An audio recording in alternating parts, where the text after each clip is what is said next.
I think to many people, the 6B3 TM armored rig, also known as the ratrig to many, is one of their favorite rigs when it comes to escape from Tarkov.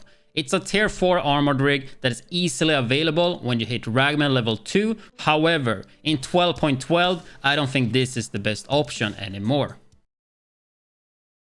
So with the 12.12 update coming to escape from Tarkov, we got a lot of new additions. In this video, I'm gonna focus on the 2 new armored rigs that we got, both of them being tier 4 armors. At a first look, I didn't really care too much about them since they were tier 4. Then I actually did look into them a bit and I saw a little detail making one of them the best new budget armor rig for escape from Tarkov in 12.12. We're gonna ignore the Strandhog because it's just too expensive for what it is, with 45 durability and aluminium material, making it worse than the Eagle Industries MMAC rig. The Strandhog is also available at ragman level 3, while the MMAC is available at ragman level 2. Before we take a look at the rigs side by side, let me explain the importance of armor material and how it affects the effective durability of the armor. So in this case, we have the 6B3 TM and the MMAC. Both of them have a durability of 40,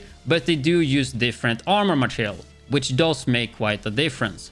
So 6B3 TM is using Titan and MMAC is using Ultra Poly. Taking a look at the Tarkov wiki, we can see that Ultra Poly have a 0.45 destructibility modifier, while Titan has a 0.55. Which is not the biggest difference, especially looking at other tier 4 armors that is using ceramic, which have a 0.8 destructibility multiplier. Anyway, in this case, you take the 40 durability divided by 0.45 for the Ultra Poly material, giving us effective durability at 88.88 on the MMAC. If we do the same with the 6B3 TM, we get the 40 durability divided by 0.55, giving us an effective durability of 72.7. Even if these materials aren't the biggest of difference, we can clearly see the difference in effective durability.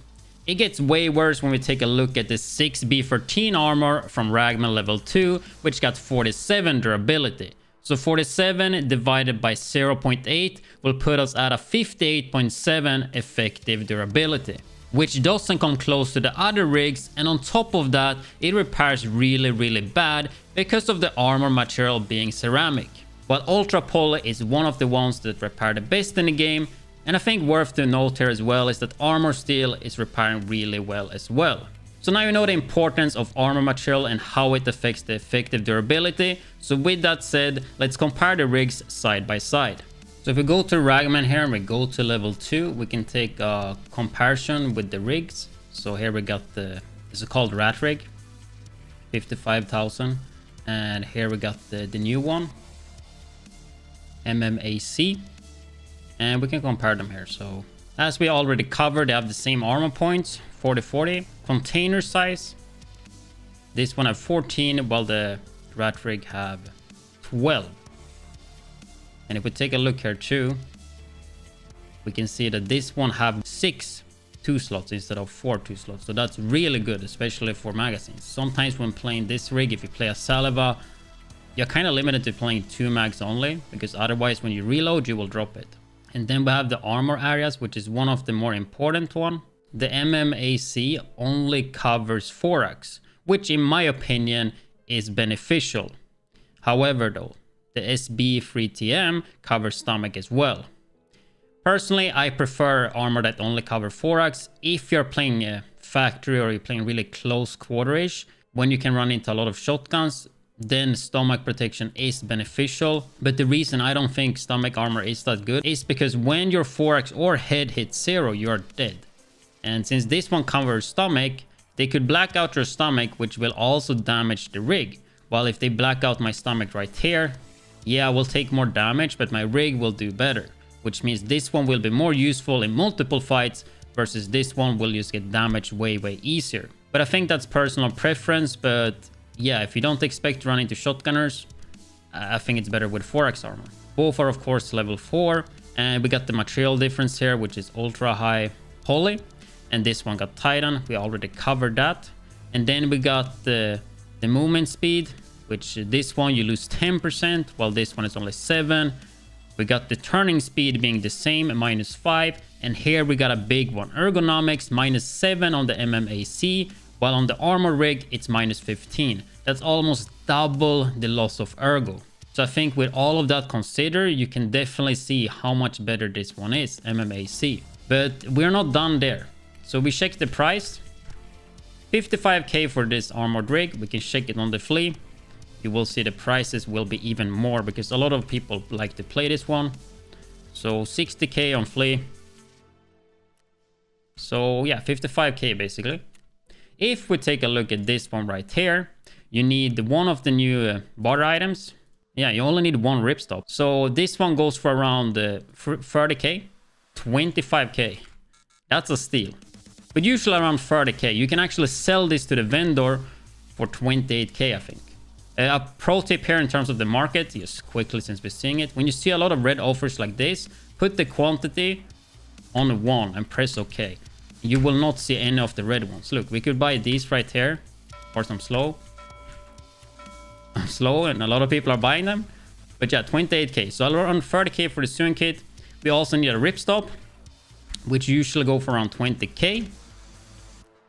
Which come up to a cost of totally 50k, which is 5k cheaper than the other one. You can get 2 of these every restock, but this one goes out pretty quick, so set a timer for Ragman so you can get it. If we take a look at the ripstop, I think 20k is actually really expensive. So what you can do is to craft them in the lavatory. You need 3 scav vests and you get 2 ripstops. And you will say, wait, but scav vests are really expensive. They go for 15k, sometimes even 20k. That's not worth it. And the reason they're going for a lot is because people use it for the craft, and also it's needed for quest. But if you press here, exclude bartering offers, you will get a barter offer from Jagger, which you basically trade 1 slicker for 1 vest. So you can use 3 slickers and you get 3 scav vests. A slicker goes for around 10k, I would say. Right now it's pretty cheap. And not only that, but you can also craft the slickers yourself. You need 1 of these chocolate bars. Around 20k. Can be a little bit more expensive because people use it to craft sugar. You need 1 of the old flakes. Around 15k, I would say. So that's 35k. And then we need crackers, which you can buy from Therapist at 14,600. So let's say 15. So 15 for the crackers, I would say 15 for those and 20 for those. That's 30 plus 20, which is 50k. Let's say 60k, which means you will get these for less than 10k each, basically. You get them for around 8 to 9k by crafting them. And you definitely want to craft them so you can level up your crafting and hideout skill as well.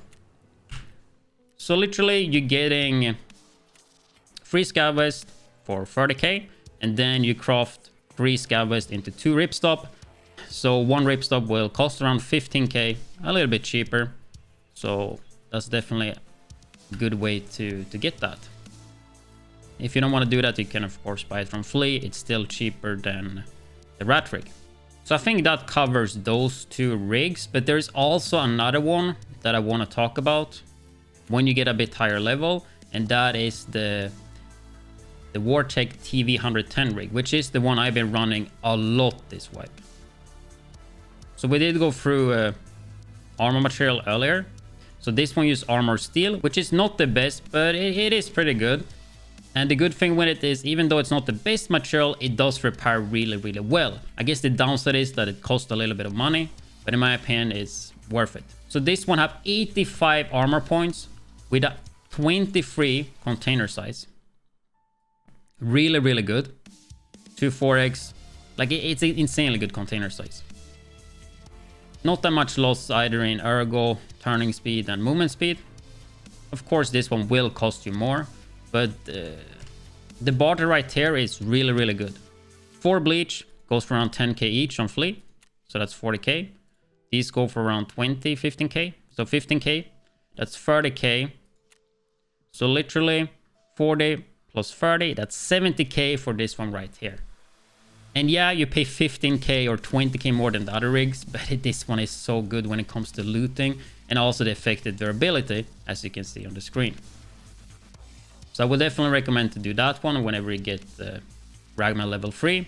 When you get Ragman level 4, and if you done the quest called Long Line, which I actually did yesterday, it's a task that unlock at level 45, so probably gonna take you guys quite a bit until you get there. You get this one, which is my favorite rig in the game. It's insanely good. 60 armor points, 23 container size.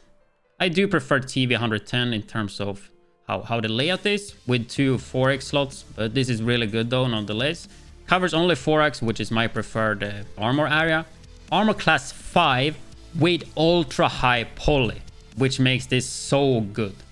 And of course, the change in movement speed, turning speed, and ergonomics are not that bad either.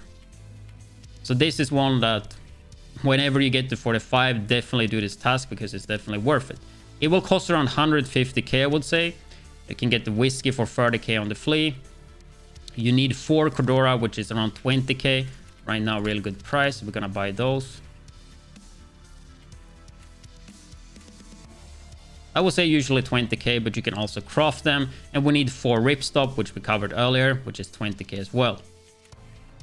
But Ripstop and Cordura you can craft in Lavatory, and whiskey you have to buy. But yeah, I think that's all I wanted to cover in this video. I just mainly wanted to talk about this rig. I did want to make this video like 1 or 2 weeks ago, but I have been busy grinding a lot. But still to this day, I feel like not too many people are running this rig.